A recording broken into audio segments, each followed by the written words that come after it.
President, please cut and clean, resign for the sake of love of country, for the sake of our country, for the sake of God, for the sake of the Filipinos, for the sake of our family. Marcos, please resign now. Tama na, sobra na, mayaman ka na, nadagdagan na yung pera, tama na, umuwi ka na sa Ilocos o maghiga ka sa mga pera ninakaw. Pero, managot ka sa taong bayan, mag-restitute ka, because we have a law and Filipinos must be a law-abiding citizen. Kung nagkasala ka, then you face the consequence of your sins. Yon, Marcos Jr., ang dapat mong gawin. Resign! Uwi ka muna sa Hawaii. At dalhin mo yung pera mo. At yun. Anuhin mo yung mga kaso mo sa susunod na kukunin mo. Karen, ikaw mo na magsalita.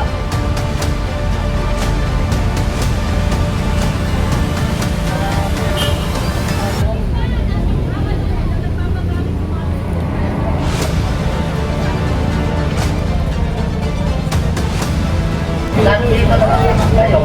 Ito na. Meron na magsalita. Mayroon italit. Yan. Yung mga araw ng Abonibasyo kasi palagi na ako kalayaan kasi gusto ko ng malaya eh. Kasi yan na. Ibon man may layang lumipan. Yun ang gusto natin. Dapat malaya tayo sa pangunguragon ni Marcos. Para yung mga kabataan natin maganda ang kinabukasan. O, andito na ang isang environmentalist. Ulitin ko speak up dito.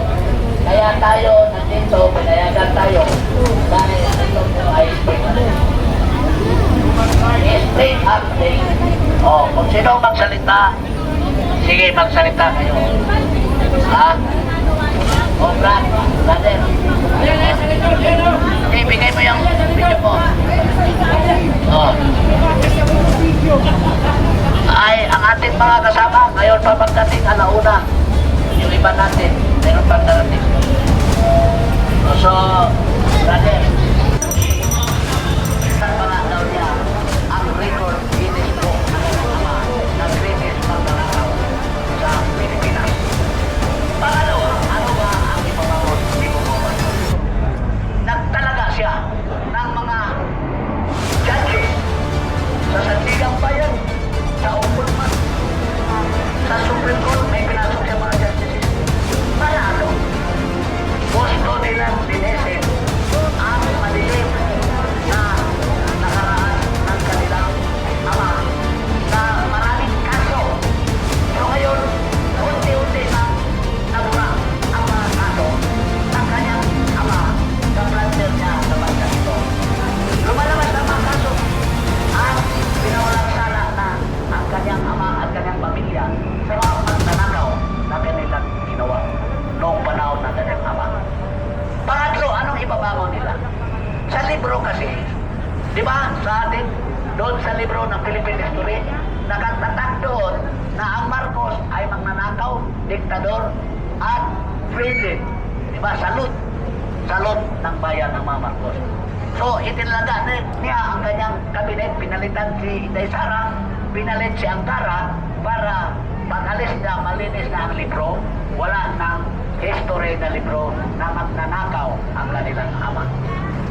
Yun ang katotohanan na babangon muli sila. At ngayon, sino ngayon ang mga nabibiktima sa kanyang mga ginagawa? Tayo, mga Pilipino, hanggang sasabihin na lang ng DTI, hanggang sasabihin na lang ng Claire Castro na kasya na daw yung 500 pesos na notiboy na ng mga tao sa Pilipinas. Diba, isang kapamakan na salita yun para sa atin. Ibig sabihin, wala na talagang pera ang taong bayan dito kasi nananakaw na nila. Kaya nga, yung mga trillion pesos na ninakaw nila, Yun ang nakapalubog sa ating ekonomiya. Pero mo, nagpalabas ng trilyon pesos ang Central Bank para yan ay i-prime up o iangat ang ating ekonomiya. Ang cash na yan ay mag-secure sa ating ekonomiya. Kung dahil ninakaw nila, buti sana kung ninakaw nila, tinago out. Hindi nila tinago. Sana yung ninakaw nila, ginastos nila sa Pilipinas, umiikot ang pera. Wala eh. Tinago nila yung ninakaw nila ng pera. So, mayroon na tayong economic imbalance. Wala na kasi walang cash eh. Trillion pesos pa naman yun na hindi umiikot. So, sino ngayon ang ekonomiya hindi babagsak? Ang ngayon ang ginagawa niya, umuutang. Kunin ang mga pera doon sa mga government agencies, ilagay sa unprogrammed fund at gagastusin para sa mga politiko sang-ayon sa kanila. Wala. Saan kaya kukunin ang pera para sa susunod na taon sa Pilipinas? Wala na lang papautang dahil wala na. Sira na ang ating reputasyon sa pangungutang kasi ninanakaw lang ng mga politiko. Ngayon, akala natin huminto na ang pangungurakot ng Marcos administration. Hindi huminto dahil si Congressman Lipiste mismo ang nagbulgar na sa 2026 mayroong tinago ng 497 billion pesos insertion para sa inyo. Siguro, yung tinago ng 497 billion ay inihanda yon kasi baka ma-impeach si Bongbong Marcos, isuol na naman niya sa mga congressman para huwag siyang ma-impeach. Or, yung pera na yon, pansuol muli sa mga congressman upang pa-impeach na si Bibi Sara. Ayan. Saan tayo lulugan nito, tao ba yan? Inubos na nila ang pera sa pagnanakaw. Tinago na nila, hindi circulate sa ating ekonomiya. Ngayon, sa timing ko ba tayo? Ang rally ng trillion